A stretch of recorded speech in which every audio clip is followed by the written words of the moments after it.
Ei, pessoal do meu canal, tudo bem com vocês? Bom, eu espero que sim.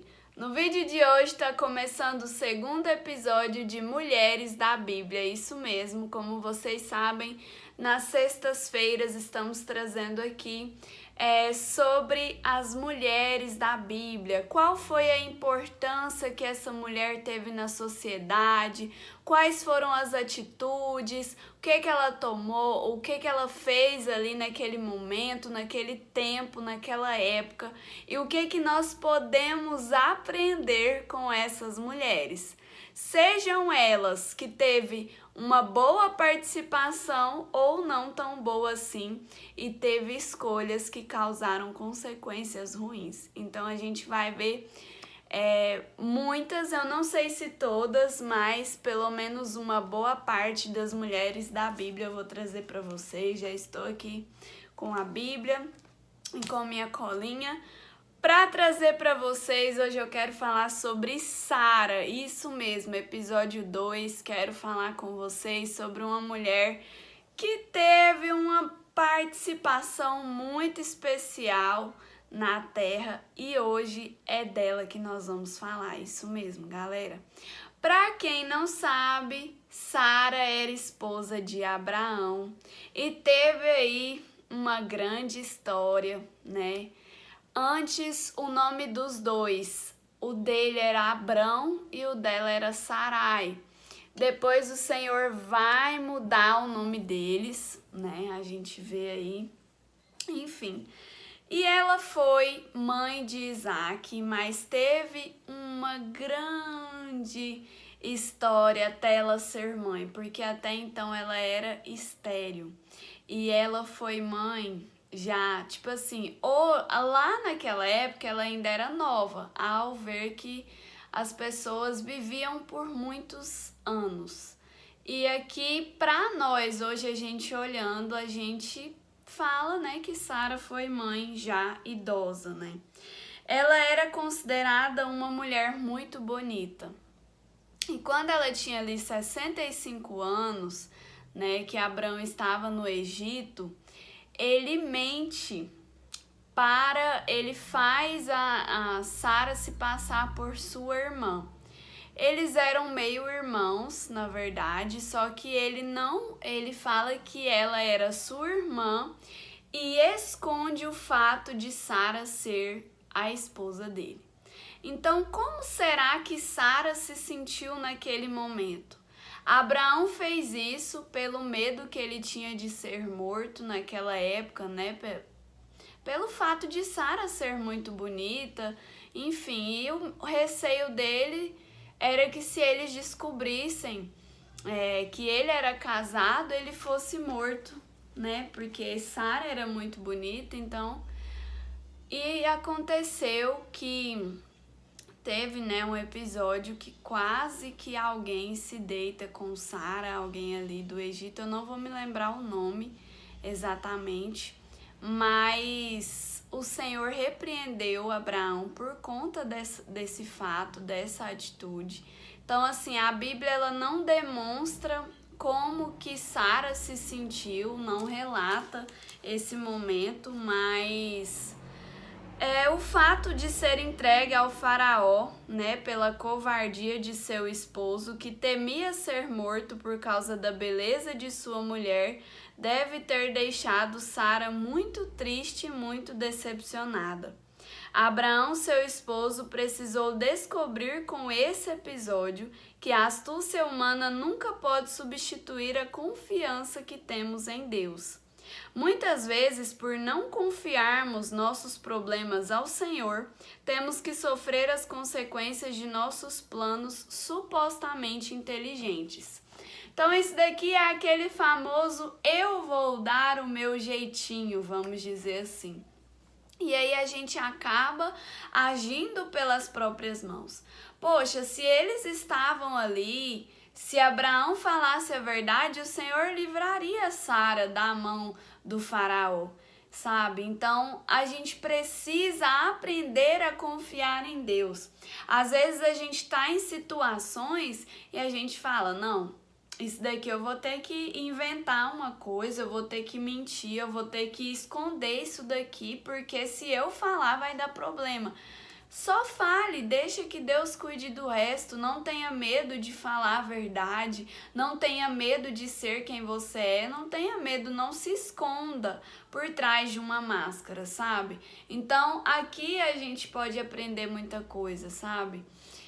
A gente ter confiança, poxa, Sara não era esposa de Abraão, então Abraão ele tinha que arriscar a sua vida para defender e proteger a sua esposa.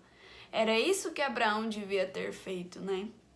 E a gente vê, né, meus irmãos, que todos erram, que nós cometemos erros, mas o mais importante desses erros é que a gente aprenda com eles e não cometa mais esses erros, né?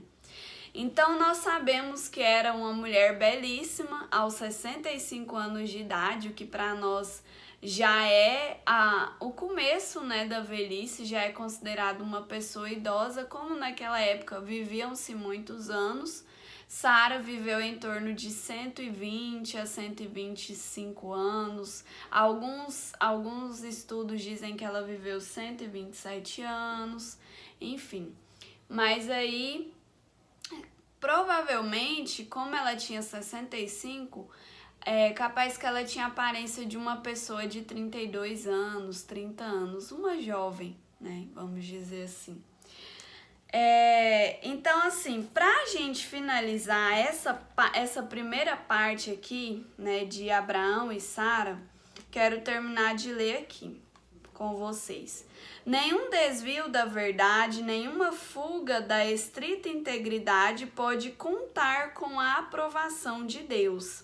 Sara foi posta em grande perigo pela conduta repreensível de seu esposo, resultante da falta de confiança no Deus que guiava sua vida. Foram os juízos divinos sobre a casa real que livraram Sara da desonra e do pecado, bem como seu esposo da humilhação e da vergonha. A Bíblia não relata nada sobre como Sara reagiu a esse perigoso constrangimento, mas pelo contexto percebe-se que o perdão e a compreensão, frutos de um amor sincero por seu marido, prevaleceram na resolução dessa grave crise causada por ele. O amor verdadeiro e o temor do Senhor são os mais eficazes remédios para o tratamento das feridas e decepções experimentadas no matrimônio. Então, Sara fez o quê? Ela perdoou o erro de Abraão. E muitas das vezes, se você quer ter um casamento duradouro, se você quer ter um casamento abençoado, que glorifique ao Senhor, não significa que o seu casamento será perfeito, mas significa que você está disposto a perdoar, a amar, a respeitar aquela pessoa, a seguir em frente, né, apesar dos erros, porque a pessoa, quando os dois estão casados, a gente está sujeito a errar um com o outro. A gente está sujeito a decepcionar um ao outro. E é aí que nós temos que estar dispostos a perdoar o erro do outro. Porque assim como eu sou falha, assim como eu estou sujeita a errar, também é assim com o meu parceiro. Então a gente precisa sentar, conversar, olha, eu não gostei do que você fez, isso foi errado, mas hoje a gente coloca um ponto final nisso aqui. E vamos dar continuidade à nossa história de amor, ao nosso casamento. Então, assim, o perdão é uma das partes fundamentais do casamento. E Sara, ela soube perdoar o seu marido. E agora a próxima... essa é assim a fase do milagre na vida de Sara. Mesmo ela não acreditando, ela viveu um milagre, ela gerou um milagre. Ou seja, quando ela completou 90 anos, seu nome foi mudado para Sara. Até então, como eu falei, ela se chamava Sarai. Nesta ocasião, ela recebeu a promessa divina que dentro de um ano ela teria um filho e se tornaria mãe das nações. Você pensa uma pessoa que tem muitos anos, ela estava com seus 90 anos, nunca teve um filho, né? Nunca gerou. Pense numa pessoa receber uma promessa dessa. Você acreditaria? Porque eu duvidaria. Sara, ela riu e ficou incrédula, porque ela não acreditou. Se vocês quiserem ler mais sobre isso, está lá em Gênesis 17, 15, 17, capítulo 17, versículo 15 a 17 e capítulo 18, versículo 9 ao 15. Ou seja, ao ouvir pelo lado interno da tenda, ela sorriu com incredulidade, pensando que esta profecia sobre o seu filho seria algo impossível de acontecer. Mas aconteceu, minhas queridas, ela gerou Isaac. Só que antes dela gerar Isaac, ela entrega sua serva. Eu vou falar mais sobre isso quando eu for falar de Agar. Mas ela entrega sua serva Agar para se deitar com seu marido Abraão. E aí Abraão e Agar geram um filho chamado Ismael, mas eu vou falar sobre isso depois. Por que eu tô dando essa abertura aqui nesse vídeo? Porque muitas das vezes nós achamos que a promessa de Deus em nossas vidas é algo longe de acontecer. E Sara, eu imagino que ela pensava isso. Porque Sara, ali naquela época, era comum, né? A mulher ter uma serva e o seu marido, né, poder se deitar com essa serva. E eles geraram um filho, mas seria como se a descendência fosse de Sara, mesmo que o filho fosse de Agar. Ela deixaria ali meio que a sua herança, vamos dizer assim. Mas não era esse o propósito que Deus tinha para a vida de Sara. E muitas das vezes a gente não sabe esperar, a gente acha que com a gente não vai acontecer. Então o que eu faço? Eu dou o meu jeitinho aqui e por meio de uma válvula de escape, Abraão vai ser pai e eu vou ter um filho, digamos assim. Não vai ser da minha barriga, mas vai ser da minha serva. Seria isso. Sara, ela fez isso e isso teve consequências grandes para a vida dos dois. Mas depois eu vou falar para vocês, quando for, acho que semana que vem eu vou falar de Agar. Aí eu venho e trago a história detalhada para vocês. Mas enfim, a promessa de Sara chegou, ela gerou Isaac, né? Então assim, foi algo muito lindo que eles viveram. Ela era estéril, já era idosa, mas ela gerou, sabe? A promessa de Deus se cumpriu na vida de Sara. E hoje, se você tem uma promessa, não desista, porque a promessa de Deus vai se cumprir na sua vida. Só que às vezes nós queremos que seja do nosso jeito, mas Deus está falando, vai ser do meu jeito, filha. Vai ser do meu jeito, filho, porque Ele já sonhou e Ele já planejou tudo. Então vocês entendem que mesmo Sara querendo dar o seu jeitinho, ela gerou a promessa dela? Porque a promessa era para ela e não era para Agar. Então, a promessa que Deus fez foi para você. E muitas das vezes você acha que isso não vai acontecer com você. Que isso não vai se concretizar na sua vida ou que você não vai realizar os seus sonhos. Você acha que isso só é possível na vida da outra pessoa. Na sua vida não vai acontecer. Mas que Deus é esse que você serve? Você serve a um Deus grande, então um Deus que realiza o impossível. Então acredite nos seus sonhos e não desista, porque não é do nosso jeito, é do jeito de Deus. Não é no nosso tempo, é no tempo de Deus. Então essas eram as reflexões que eu queria trazer para vocês e contar também um pouco da história de Sara. É uma história assim muito linda, muito emocionante.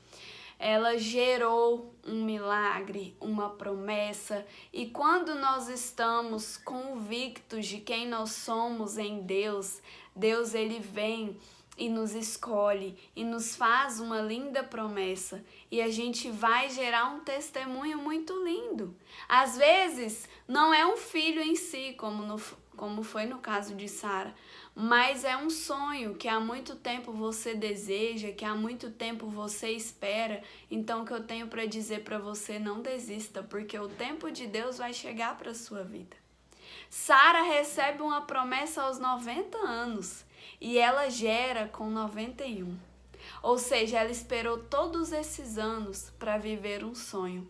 Porque naquela época, uma mulher que não tinha filho, ela não tinha honra. Ela não era uma mulher valorizada, né, naquele contexto. Porque a mulher ali, ela tinha esse papel da maternidade, de gerar um filho, de deixar uma descendência. Então, a cobrança em cima da mulher era algo muito grande. Mas ela gerou. Era o sonho dela e ela viveu aquilo ali, sabe? Então é isso, meus irmãos. Ela riu, por isso que o filho se chama Isaac, né? No momento em que Deus faz a promessa, ela ri. Porque ela não acreditava que aquilo era possível. E hoje você pode estar assim, não acreditando que isso seja possível na sua vida. Mas se Deus te prometeu, pode acreditar que vai acontecer. Então é isso, meus amores. Se você gostou desse vídeo, deixa o seu like, se inscreva aqui embaixo e compartilhe esse vídeo com mais pessoas para que a nossa família venha crescer ainda mais. Beijo grande e até o próximo!